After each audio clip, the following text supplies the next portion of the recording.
Shabbat Shalom, Javerín, Bejaverot.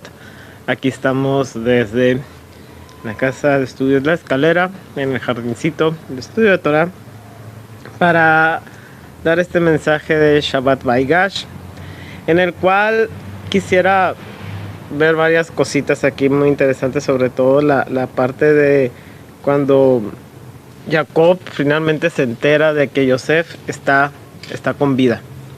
Y todo esto tiene un trasfondo muy potente en cómo también el aprendizaje que podemos adquirir de aquí, de cómo compartir un mensaje, cómo volver a entablar una comunicación después de mucho tiempo en que no ha habido contacto. Sin duda este es uno de los momentos de mayor tensión en la Torá, cuando los hermanos regresan a Canaán con una noticia imposible para su papá, ¿no? Que les dice ahí, que les dice ellos a Jacob que Yosef od Haim, Yosef aún vive, y que no solamente vive, sino que es gobernante de todo Misraim. Jacob pues le da un patatús, por decirlo así, como decimos aquí, vaya foc y libó, es decir, y su corazón se entumeció o desfalleció. Muchos comentaristas indican que se desmayó, que le da como un infarto, y se desmaya hasta que luego Kiloj Emin Lahem, porque no cree, o sea, es una noticia bomba, es una bomba la que le dan aquí al pobre de Jacob. Desde un enfoque de neurociencia y de psicología, vemos aquí pues que es la salida de un trauma, ¿no? Y esto es lógico porque Jacob lleva cerca de 22 años, lleva 22 años operando en una realidad pues en la cual Yosef no está, en la cual está muerto. Jajamí nos van a decir que Jacob sentía esta angustia porque tenía noción de que a lo mejor estaba vivo, pues no, cuando desaparece alguien, no lo ves, pues está esta congoja, pues no, porque no ha habido como un fin. Pero bueno, era una situación ya de 22 años en la cual Yosef no estaba. Sin duda, pues el dato verbal, el dato de la palabra, pues no es suficiente para que pueda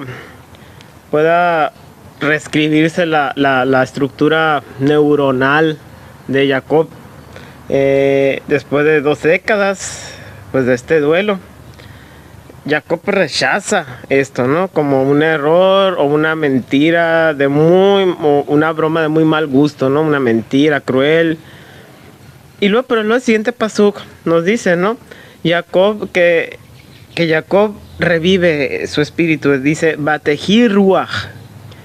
¿Qué vio? O sea, que ve algo, ¿no? Ve algo Jacob y su espíritu revive. ¿Qué vio? Dice.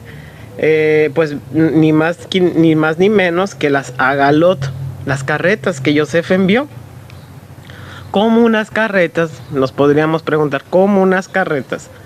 Que son, pues esas carretas sin duda tenían toda la parafernalia, toda la ornamentación egipcia, ¿no? ¿Qué liga eso con Yosef? ¿Cómo puede eso resucitar el Ruach HaKodesh, el espíritu profético de Jacob vino? Jajamín van a interpretar esto que es un código precisamente criptográfico aquí, ¿no? Y para eso se basa en esta interpretación, que es muy inteligente, muy curiosa, muy interesante. Esta interpretación se basa precisamente en la palabra agalot, que es carretas, y la ligan con la alhaja. Disculpen aquí porque hay muchas moscas, porque Hermosillo se supone que es invierno, pero tenemos un clima primaveral y los animales que estaban invernando volvieron a salir, así que pues Hermosillo. Bueno, volviendo al tema. Los Jajamín ligan esto con la palabra galot, que es carretas, con la alajá de la egla arufá. ¿Qué es la egla arufá? Es cuando se encontraba un muerto a las afueras de la ciudad y no se sabía qué había pasado y había que desnucar una res. Vamos en detalle a eso.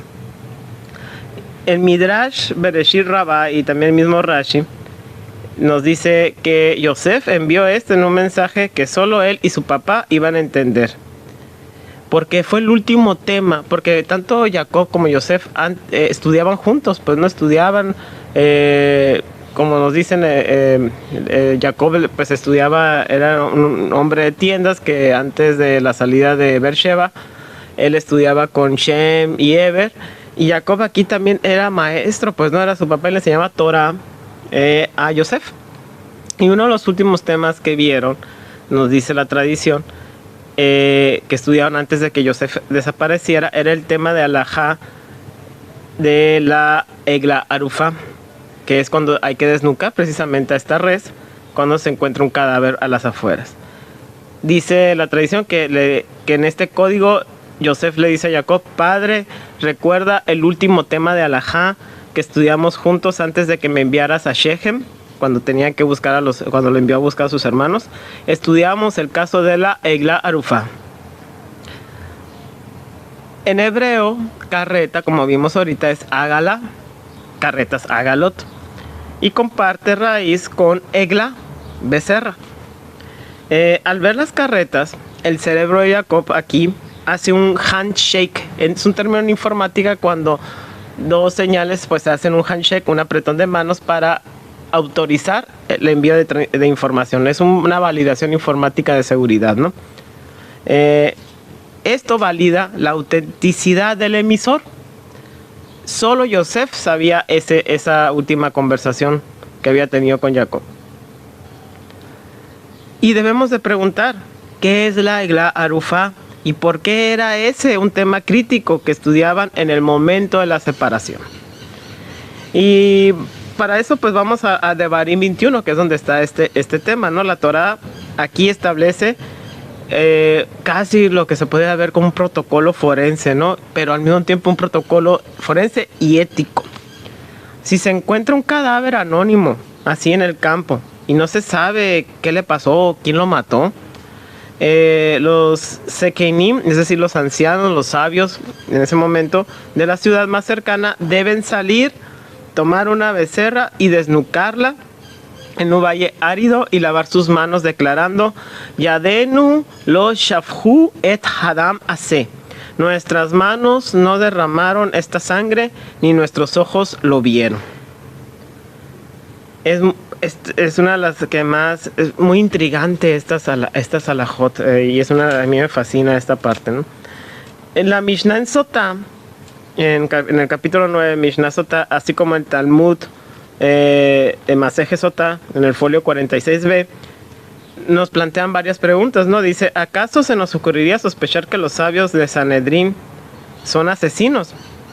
¿Por qué deben declarar que no derramaron sangre?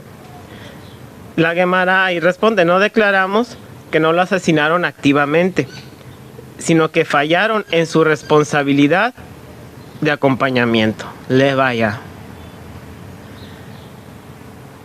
Fíjense, y sigue: no vino a nosotros y lo despedimos sin comida, ni lo dejamos ir sin escolta. Si un viajero sale de tu ciudad sin provisiones y sin acompañamiento, le vaya, y muere en el camino por bandidos o hambre, la sangre recae sobre los líderes de la comunidad. Tenemos también una alajá muy bonita, que es: siempre les vaya a acompañar a tus invitados cuando vayan a salir a la puerta. Nunca dejar que se salgan solos, aunque conozcan la salida, tengan llave. Son tus invitados, acompáñalos hasta la puerta al menos. Le vaya. Es una mitzvah, se me hace a mí preciosa, sobre cómo actuar y que realmente se note que te importa la visita y que te importa el honor de tu invitado. Hace 22 años, Jacob pues envió a Yosef, ¿se acuerdan? Pues Jacob envía a Yosef desde el valle de Hebrón hacia Shechem para ver a sus hermanos. Lo envía solo. Y este último tema que discutieron cae como anillo al dedo a toda la situación, ¿no? La Egla Arufa, la ley que prohíbe precisamente enviar a alguien solo, que involucra precisamente el tener cuidado con eso.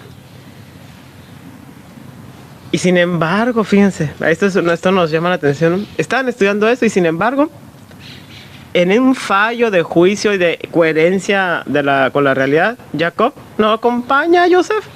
Lo envió así.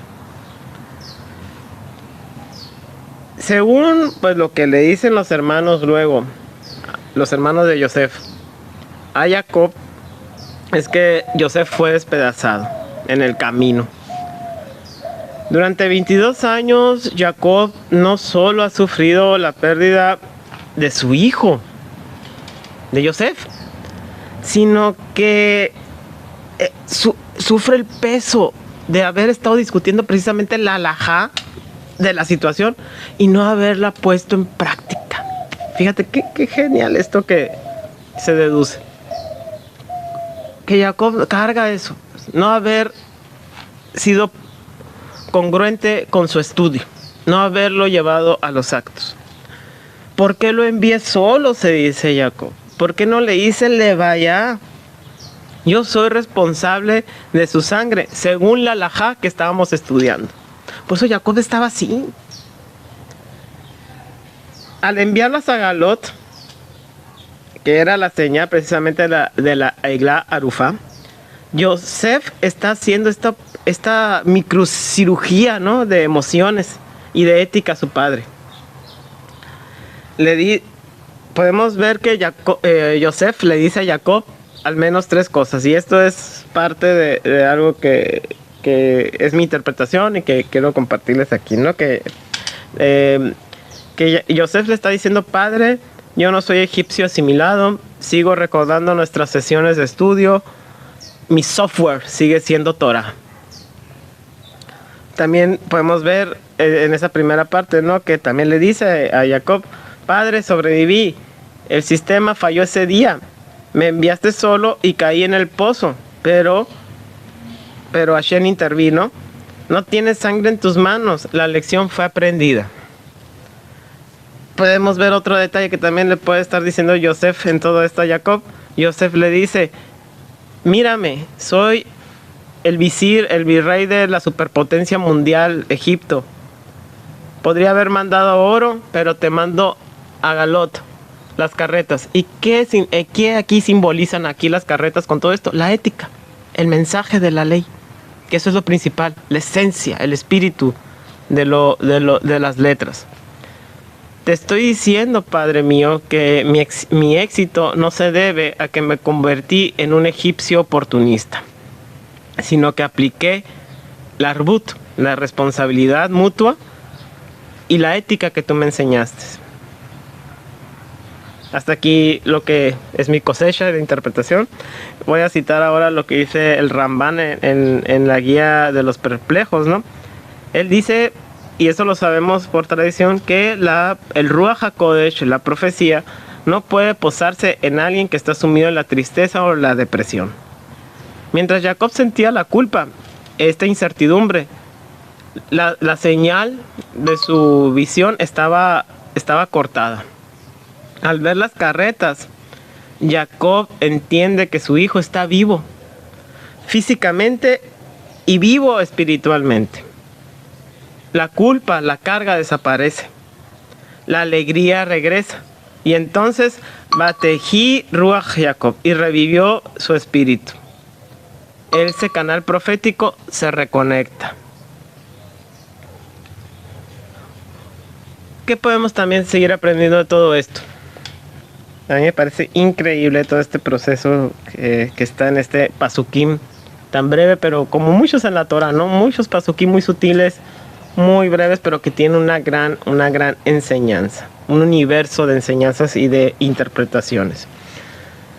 Sabemos, pues podemos interpretar también que un individuo solo en un sistema hostil, pues tiene todo en contra, ¿no?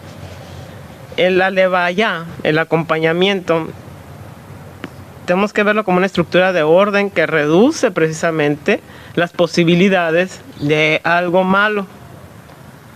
La Torá no es nada más un libro de historias o un libro de religión, no, sino que podemos ver a la Torá como un manual de gestión de riesgos o un manual de alerta temprana. La mitzvah de Eglah Arufá precisamente nos enseña que la seguridad del individuo no es problema nada más del individuo, es responsabilidad comunitaria. Cuando fallamos en acompañar al otro, y esto es muy importante, cuando dejamos a alguien solo en su crisis, sea económica, sea emocional, sea física, somos, según el Talmud, cómplices del derramamiento de su sangre. Javerín Bejaverot, no se trata de que nada más nos emocionemos con el reencuentro. Se trata también de que nos preguntemos, ¿a quién estamos enviando solo al camino? ¿Estamos aplicando el código de la Eglah Arufá en nuestra comunidad, en nuestra familia, con nuestra pareja? Somos garantes de la seguridad del prójimo, o simplemente nos lavamos las manos cuando algo sale mal. Yosef salvó al mundo del hambre porque entendió la interdependencia, la conexión de todos. Jacob revivió cuando supo precisamente que su hijo mantenía esas enseñanzas que habían aprendido juntos. Javerín Bejaverot, que este Shabbat precisamente nos sirva para revisar nuestros protocolos de responsabilidad. Que nuestras manos no hayan derramado sangre por indiferencia. Salgamos a acompañar, salgamos a validar, salgamos a construir. Shabbat Shalom, que sea un Shabbat lleno de deleite. Javerín Bejaverot, disfruten mucho este Shabbat, que haya mucho estudio de Torah, mucho deleite, mucha conexión con Boreolam y todo lo mejor. Shabbat Shalom.